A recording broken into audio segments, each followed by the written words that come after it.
measure how many people have we been able to reach, what have we been able to achieve with the kind of projects that we are doing.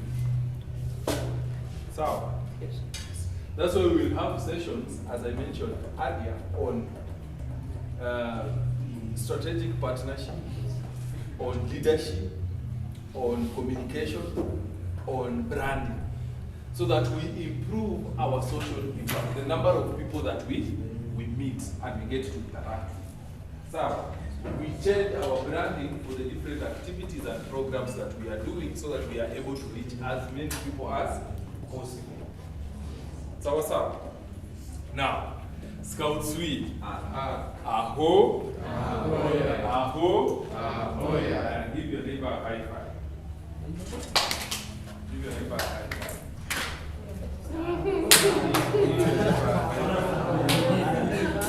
Scouts we. Scouts we. Hug your neighbor.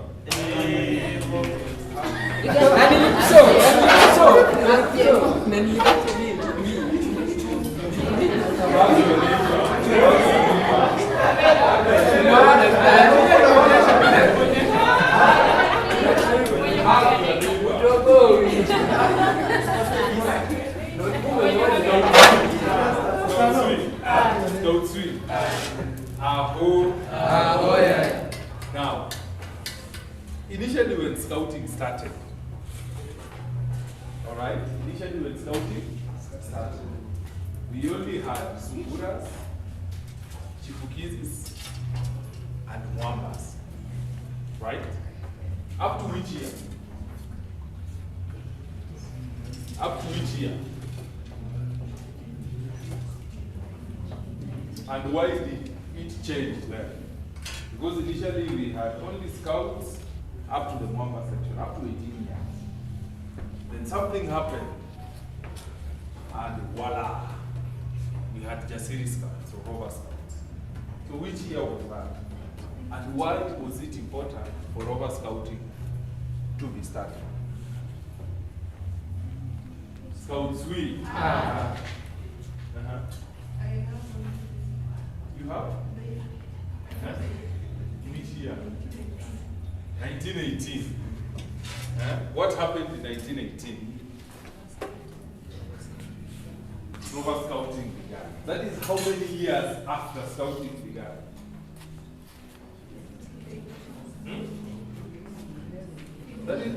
That is how many years after scouting began?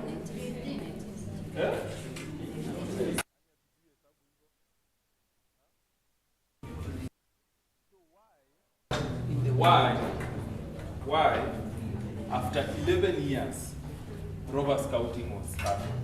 Why was it important to start Rover scouting? I think I have a rough idea. The Rover scouting was started so that to include the other scouts who had outgrown the age bracket of scouting, that was 7 to 18 years. So they were from scouting, but okay. So it was started to include them in Babaki Pascal because they had outgrown the age bracket. So to give young people an opportunity to continue being scouts, though they had already outgrown some of the programs, activities that they used to do at a younger age. So we had scouts, but we had scouts who had matured up.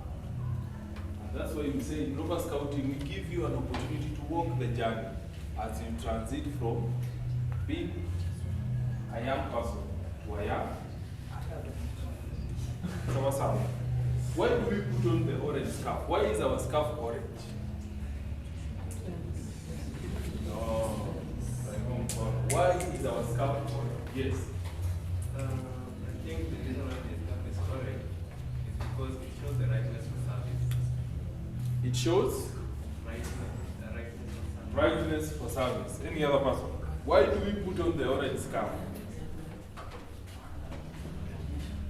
Why do we put on the orange scarf?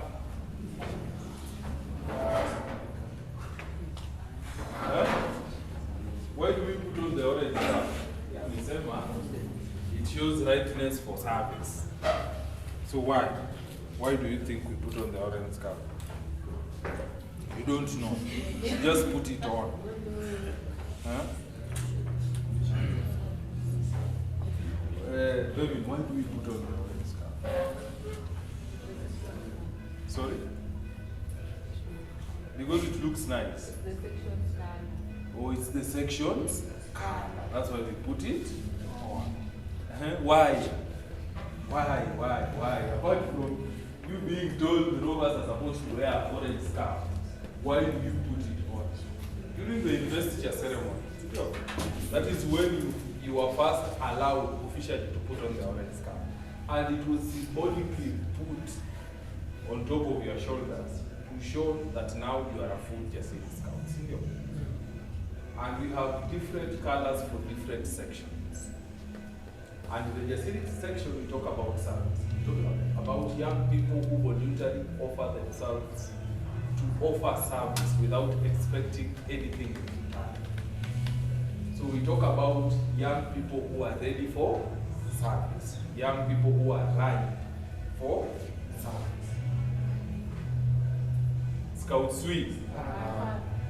What is the symbolic animal for the Kisii Scouts? Why camel? What is the symbolic animal for the Kisii Scouts? It's a camel. So why camel? Sorry?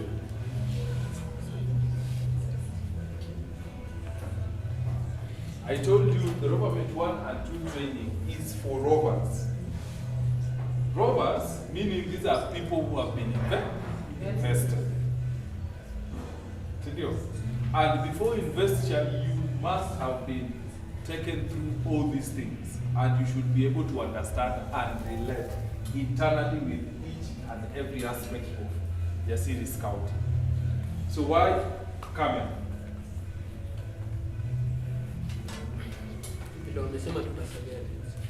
Baby. As you have explained about the scarf, that we are wearing the scarf to show that we are ready for service without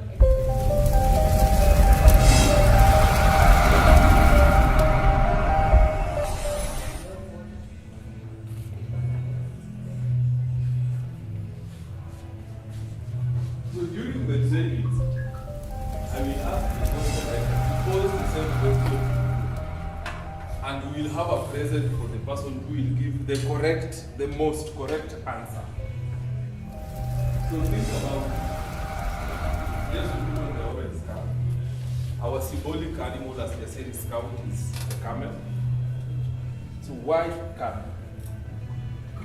Why not a cow, or a hyena, or a lion? But a camel. Sawa. Now, I wish we had a projector who could have been able to see this. I'm going to briefly take you through the program that we are going to have during the Rovermate 1 and 2 training. What you guys are going to find. But before that, I would like to hear from you. What are your expectations for the training before I take you through the program, so that I see if what has been prepared is in line with what you expect during the training. Okay? So I'm giving you another 5 minutes, the way you are seated. Write down what do you expect during the training, which kind of discussions, topics do you expect to learn during the training. So you have 5 minutes. To do that, then we look at the program.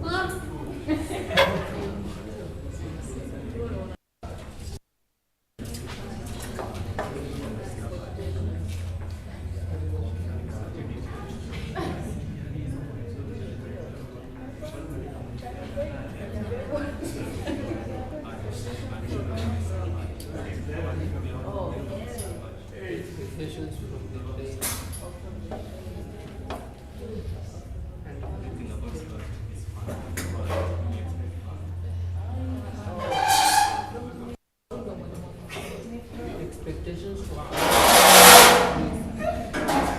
your expectations.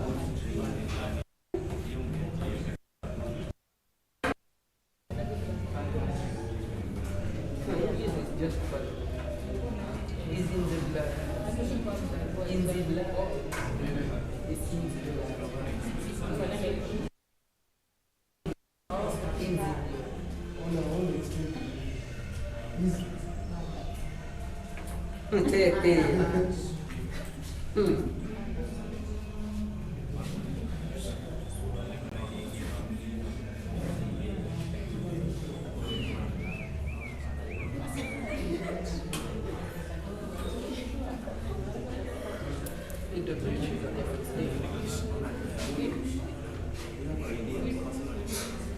Still global expectations.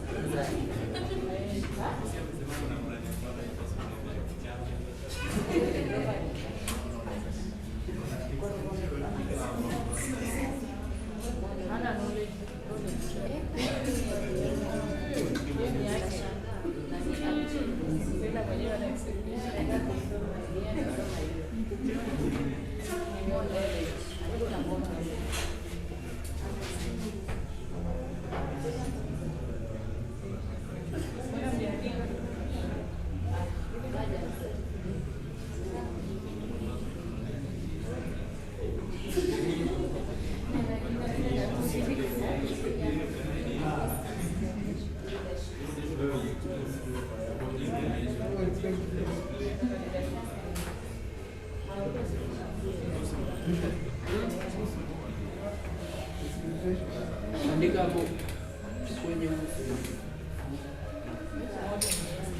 msumari.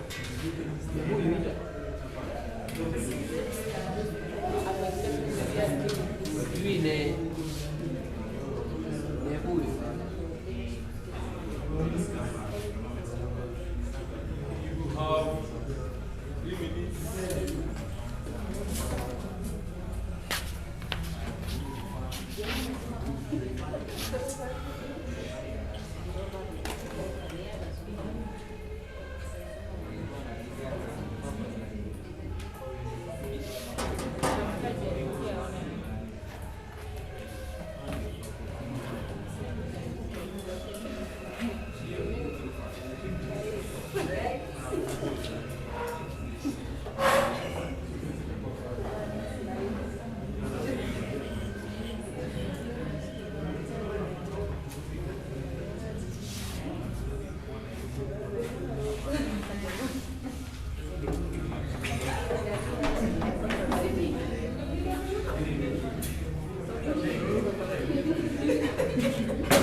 Unajua tu hai lakini sasa mimi ndio kufanya.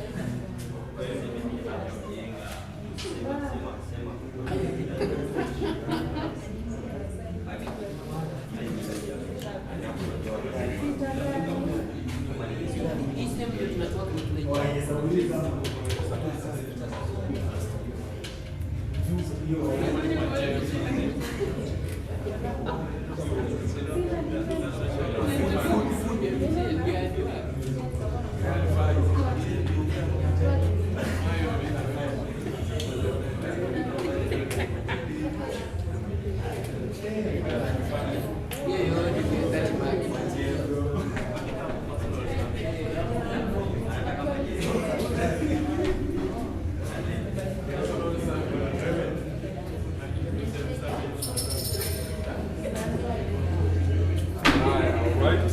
Tumalize, we look at the program. Now, Scout Suite. Aho. Alright, instructions. You do what I tell you.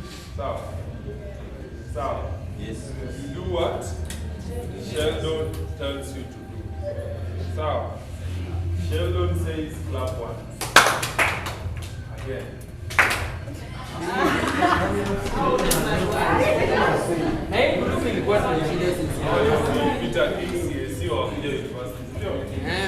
Sheldon says clap one.